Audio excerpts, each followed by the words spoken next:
Hi YouTube, it's your boy. It's 9 o'clock.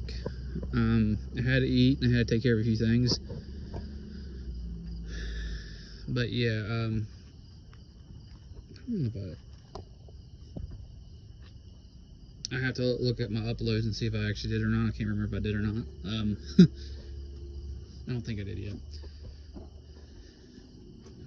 In case I didn't, on the first one, I want to reiterate that I got the blue title back. I mean, I got a blue title for that. I got the title to the blue 1994 Chevrolet C1500 show truck USA truck. A lot of drama. And this video basically is going to be talking about, I'm going to do a quick talk around. I'm also going to do a nighttime video. And I'm also going to give a general, I'm also going to give a general health update on my mom. They haven't told me anything yet, which according to them is a good thing. That means if they're not calling you, that means no news is good news. No news is good news, according to them. So remember, this is Raleigh General Hospital, not, you know, fancy or super high end. So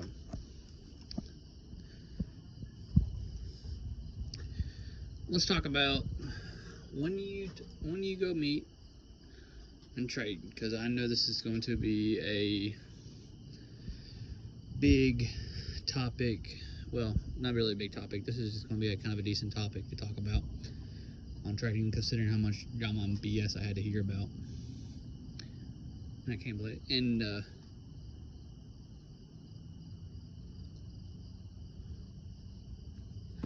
how much I had to deal with at the moment. So here's the deal.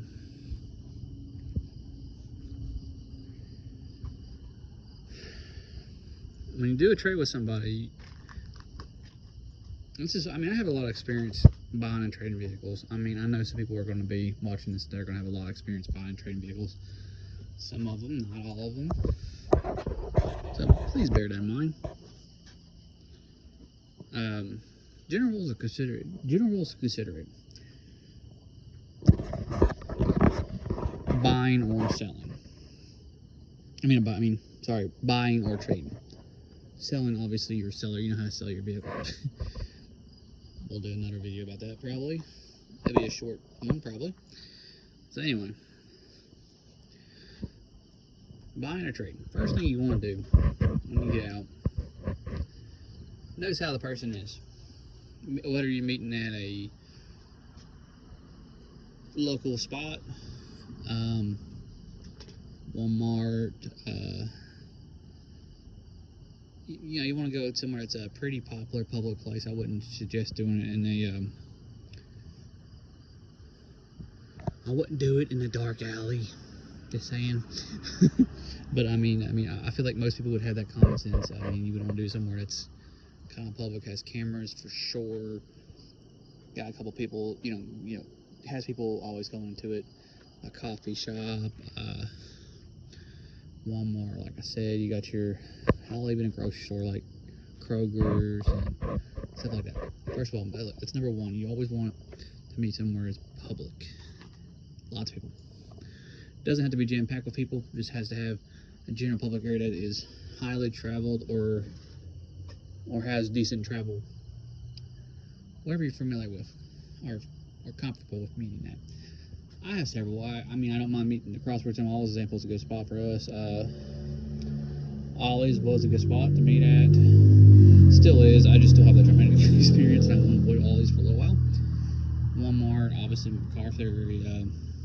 A good spot. Another good spot is Sheetz. Surprisingly, we also have a Hobby Lobby.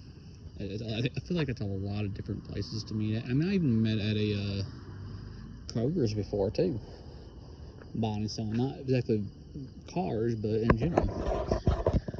Number two, See how they act. If they're acting, if you start looking at something right around a car, watch them also too. Either bring a buddy with you if possible, but if you can't, then see how they act when you go around the car and start looking a little. You know, just pretend to look for a minute. That's what I like to do, because I like to see how, if they get fidgety, that means something's up. It means they're not telling you the quiet truth on something on their car. Now, it could be a small thing, it could be a big thing, it could be, like I said, it just depends on the car. Or it could be, I'm gonna use cars for example on the small trucks. This one in this video. Anyway. Number 2. That's number 2. Number 3. Go over the vehicle. Either be a car or truck. Go all over that truck. Expect you know, look under everything. Inspect everything. Check the shocks out. Check underneath the carriage, frame, ball joint bushings. Big one, by the way. Believe me, you don't want to be spending $500 like I did on the Dodge. Yeah, that was bad. But I was in a quick hurry, and that's my fault. That's another thing. Don't be in a quick hurry either. Take your time. You know, if somebody wants to rush you, you don't need it bad. You don't need that vehicle that bad. I mean, you do, but I understand some people say, well, yes, I do. Well, yeah, but you also want the hidden problems that go with it. It's like a 50-50 shot if you don't. Like I said, take your time and look at it. Check your ball joints, check your CV axles, check your exhaust on it, turn it over, hear it run. That's number 3. Number 4. Just because if you happen to drive it a little early than they did, and you happen to see them come in, doesn't mean squat on the vehicle. Take that car for a spin. Did I mean go around the city? No. What it means is make sure you go through all the gears in the parking lot, or ask them if you can go a little, it's like a tiny bit of distance. If they're not willing to do that, then they're hiding something. I'm just saying. And if you have to give a little gas money, because they, like, well, if they say, well, I only have a limited amount of gas in this car, I can't do that. Well, then you know, either have a little bit of gas money or tell them to be a little, you know, because if you can't drive the truck, the vehicle if you're getting, whether it be a car, SUV, or truck, then there's something wrong with the transmission. I mean, there's something wrong, either the motor or trans. I had a few people that, I had one person that wouldn't let me do it, and I pretty much told him, well, I can't, if I can't test drive it, I'm not gonna buy it. I don't think it was a buy, I think it was a trade. And now, I'm not saying that they're not afraid you drive it. It doesn't mean there's something wrong. They're just, some of them are kind of very confident and you won't feel it. Because honestly, like I said, it is a little, I got another person coming up. Because sometimes, like I said, it's a little hard for the, because sometimes the shifts are really not noticeable and you're not paying attention, you're focused on the road, and you might miss a shift. And it might shift a little too late, or not shift kind of correctly on it.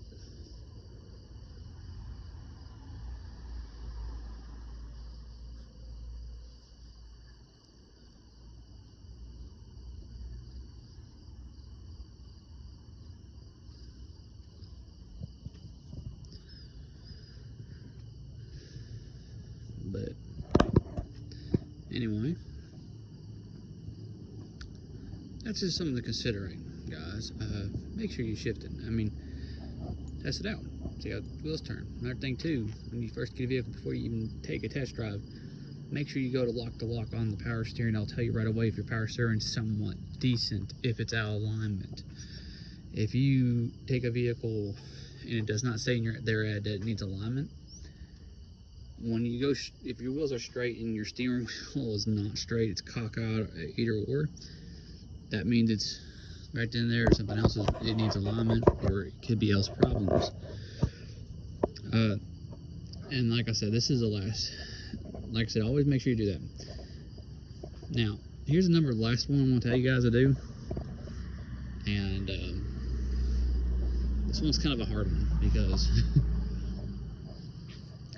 not really hard. Check the title. Look at the title. So look how it's printed.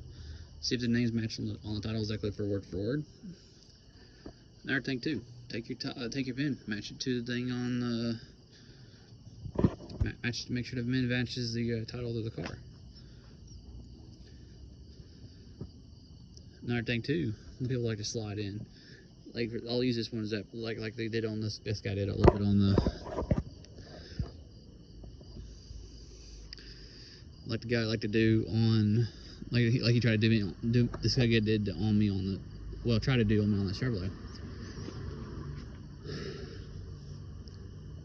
If it's an out-of-state title, and you, let's say you're from West Virginia.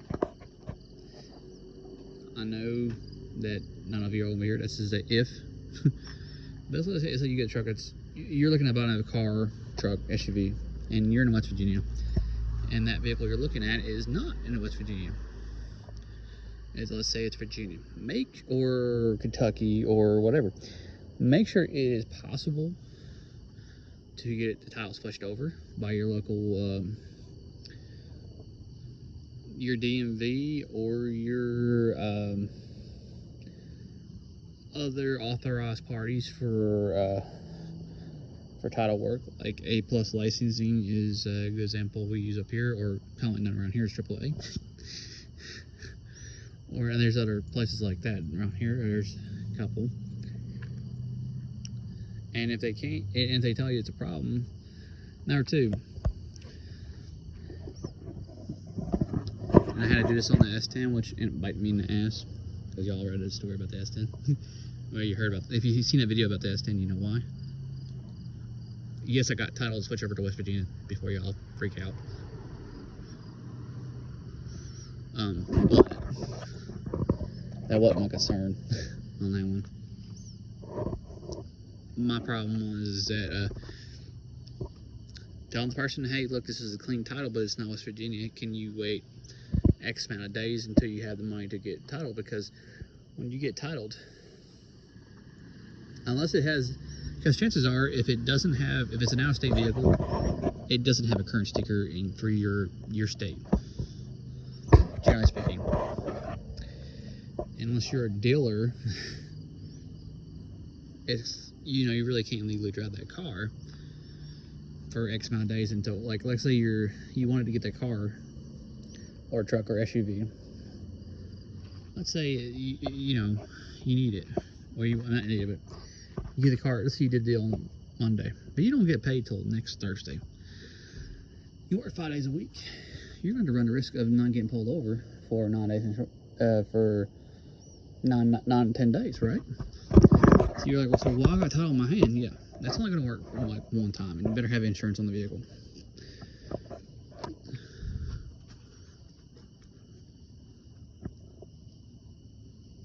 If you don't have insurance on the vehicle, they'll tow it away. But if you have insurance, that's going to work for you one time only. But after one time, don't matter if you had title in your hand, unless you got a different car. Well, it doesn't matter if you got a different car or not. Well, if they didn't write in our system, then you're fine. But if you did, you're screwed.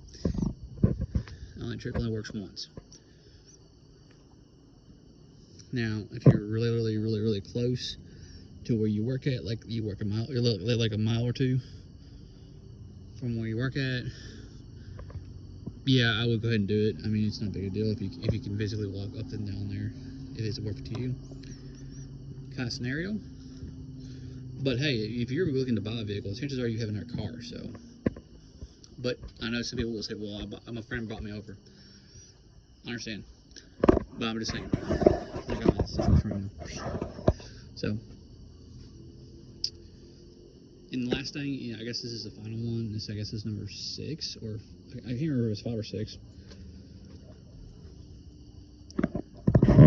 a vehicle on it, let's say it checks everything. It's got good tires on it. It has, you know, VIN matches up, body's good, or you can live with. Good sticker, just state title, VIN matches, and all that good stuff, right? All the above shit matches. You have insurance, obviously. Before you, and of course, you exchange cash. Unless the person doesn't want to drive the vehicle to you, to your place. Make sure before you leave that lot that you call your insurance and have insurance put on. Or get them to simply if they're not, you know, trailing at home, get them simply to, well, follow you until you get home. I have got people call us home before, once, surprisingly. And I also had them bring me the trucks up here a couple times.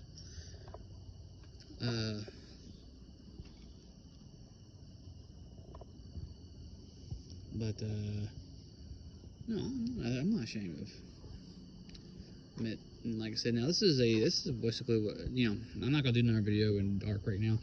If I do another video, it would probably be definitely in the light, I promise y'all. Unless y'all like this format. If you like the format in dark, well, we can do it in dark. Do it in dark. But anyway, as usual, guys, be safe out there, and I'll catch you on the next video. Bye.